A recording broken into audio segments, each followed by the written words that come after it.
Alright, we are on the play once more with Rug Delver. Keepable hand, nothing particularly special. 3 lands is close to the max I'm willing to keep. Turn 1 Delver, some interaction. Denial could be very bad this game. We're going to start off with a Steam Vents.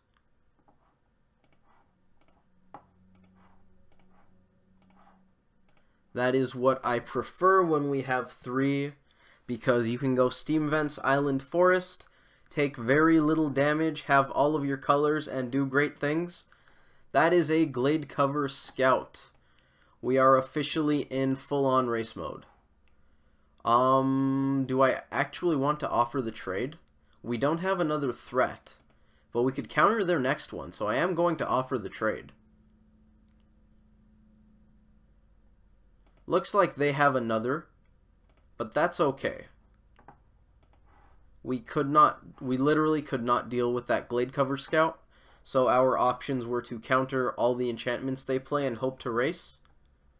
I'm hoping that works. Activated abilities cost more.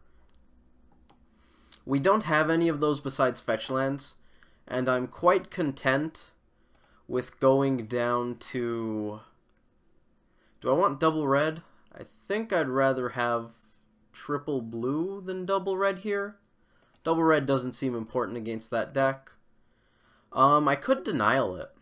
Do I actually want to do that? I think so. Denial is unlikely to be good once they're hitting land drops. And we get more mana, more deck thinning. I was really hoping to fetch that out. So thanks, Basic Forest. Weird that our Bogle's opponent is main decking that suppression field. I don't know if they usually do that. This is going to resolve because we can bolt it.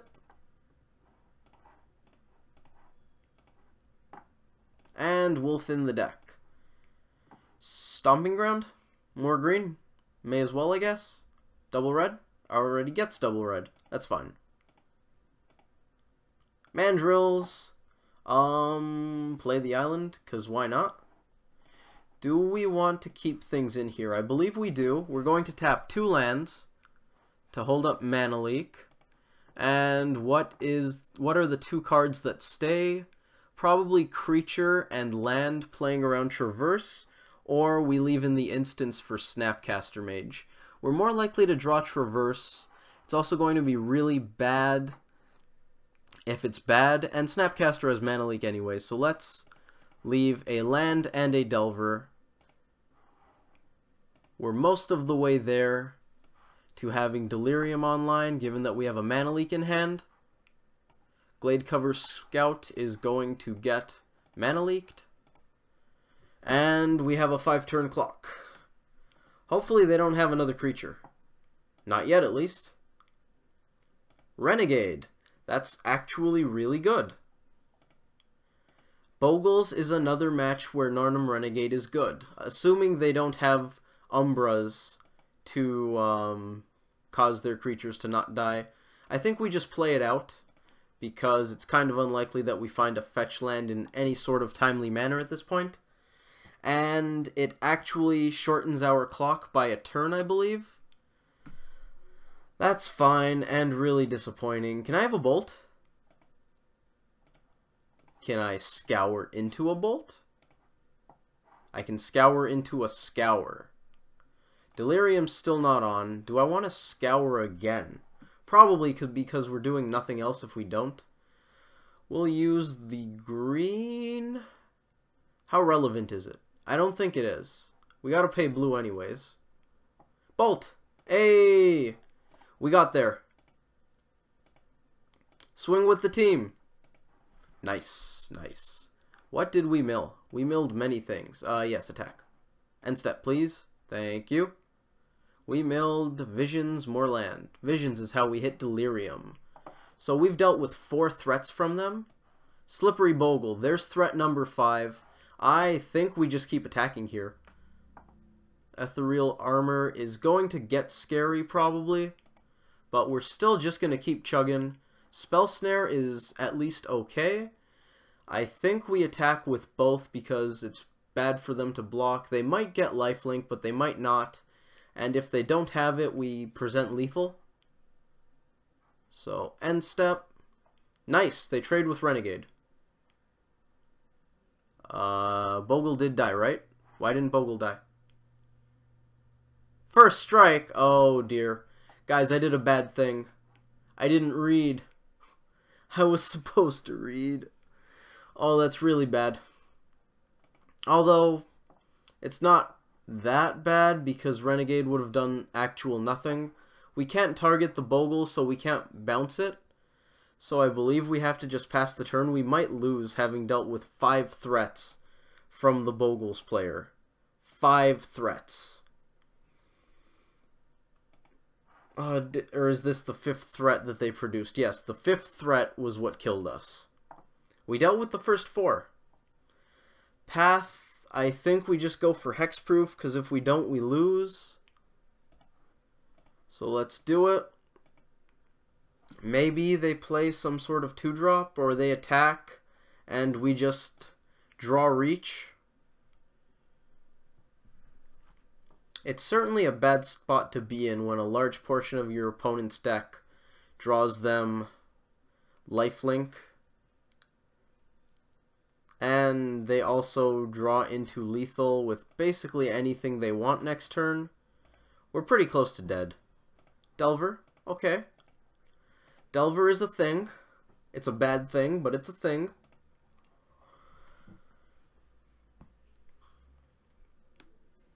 It's unfortunate, but the Bogle's player just drew what they needed. We can counter that. So we're going to. They might not have us dead. There is such a small chance that we win this game. I love it. Oh my god, do they not have it? Lightning Bolt on top. Please, Traverse. Delirium's on. Same thing. Oh my lord. Does this have reach? Trample. First strike. Trample, first strike. This is actually amazing. Forest. 4 types in the bin. Find me a Snapcaster Mage. That is fantastic. Oh my god. I can hardly believe we just top-decked that. Wow. That was amazing. That's a data point for Snapcaster over Narnum Renegade. We did have a thing exiled. I'm not sure what it was. So that was Bogles. Or Boggles. I'm not entirely sure how you pronounce that. Also known as green-white Hexproof, because it runs green and white cards. We ignored the blue on the slippery Bogle, and a lot of their creatures have Hexproof. So how do you beat Bogles? Dismember's bad. Probably 2 lightning bolts come out. Targeted removal looks bad. Curiosity we'll put in a pile here. Doesn't look great. Renegade doesn't have good attacks, as we saw. First strike, lifelink, Umbras make Death Touch worthless. They have many things. Snapcaster won the game, so I'm inclined to leave in 1 at the minimum. Spreading Seas seems good because they run very few lands. Thought Scour, we want to play tempo. Simic Charm, I could see cutting. Let's put that with Curiosity. The same goes for Spell Snare, although countering Spirit Link won us the game, so we'll at least keep that somewhat in mind. Disrupting Shoal is the MVP here. It can be cast without paying its mana cost. That means if we have Shoal and any 1 mana blue card in our hand, we can counter a Bogle on turn 0. And that's fantastic. Pyroclasm is at least somewhat okay. However, Engineered Explosives is far better because it can't be outgrown. Vapor Snag's bad. We'll consider the Snapcaster. Let's put it there. Mountain over Breeding Pool because we're going for Blood Moon. If we resolve a Blood Moon and they don't have a big board presence, we just win. I could see running a Huntmaster. Destructive Revelry probably is good because it can take out the best enchantment and can often blow them out because you blow up the thing that makes them good in combat. Let's start cutting cards. Simic Charm could be good. Could actually allow our Mandrills to outgrow their creatures. It also makes Shoal slightly better. Although we don't actually want to pitch for 1, we might just cut these 3.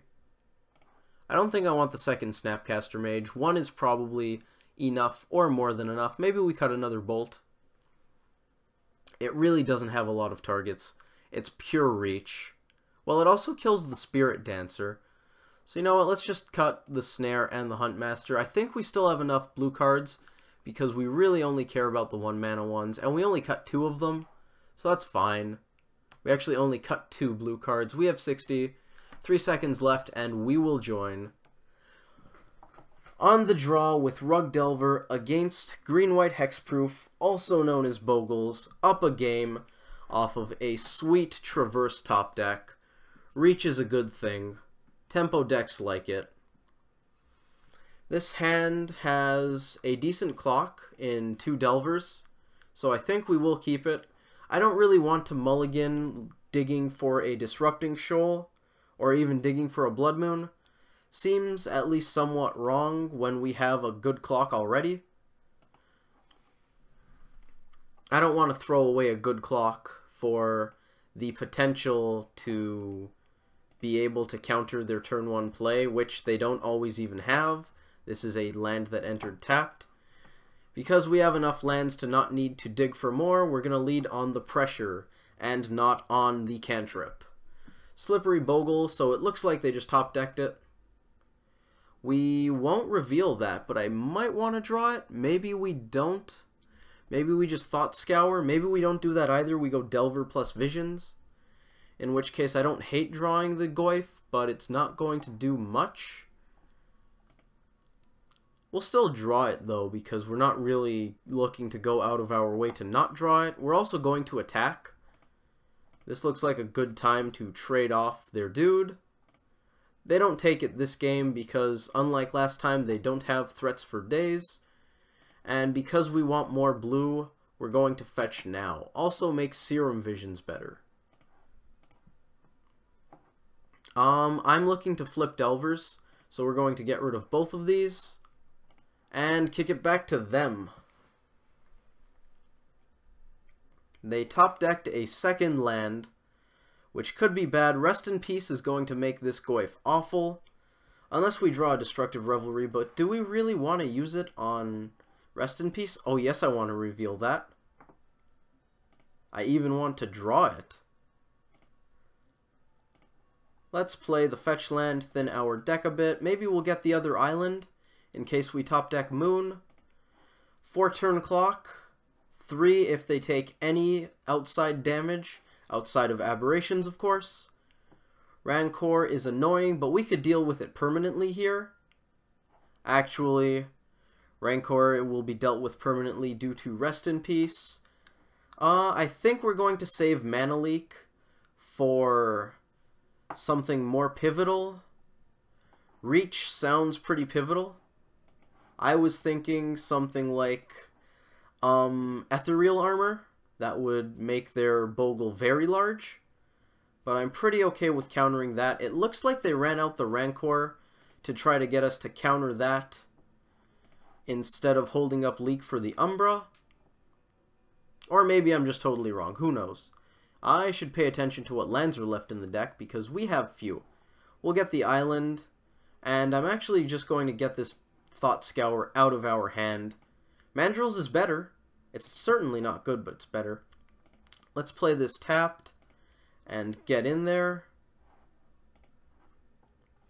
We very well could lose this game. We don't have too many choices to make. Next turn we'll probably play a Goyf or a Mandrills to take some soak up some damage, do some blocking. If they crack that fetch, oh dear, we're no longer in a great spot if they crack that fetch. Yeah, you can gain life, which sucks, but hey, nothing we can do about that. 4/2 trample, pseudo lifelink, or is it legit lifelink? They didn't get... It just gives pro creatures? Wow. Okay. So right now they have trample, which makes Goyf pretty bad, but Mandrills is quite good. Actually, no, it's not. We need another turn before Mandrills can do anything, because that fetch won't stick around in the graveyard. So we're legit just going to play Goyf to soak up a single damage. 1 point. all we need. We just need to get to the next turn with at least one Delver and them not having reach. Can we do it? They have plenty of things that could kill us. It has protection from creatures. Didn't matter. 7 lifelinks in the deck, and none of them came. GG's from our opponent. GG opponent. Looks like they couldn't find what they needed. 7 lifelinks, actually, I don't think you have great odds. I mean, the odds certainly aren't bad, but I don't think you have great odds due to not having card selection. But, hey, what are you gonna do? That was a sweet 2-0 against Bogles / green-white hexproof. I don't remember what I called it last time, but we'll stick with whatever that was for the title. Hopefully you guys enjoyed watching that video. Thanks for watching it, or just, you know, thanks in general, that kind of thing. I don't believe I usually sign off with anything else, but I'm kind of drawing a blank here with a bit of a brain fart. So I will see you guys next time.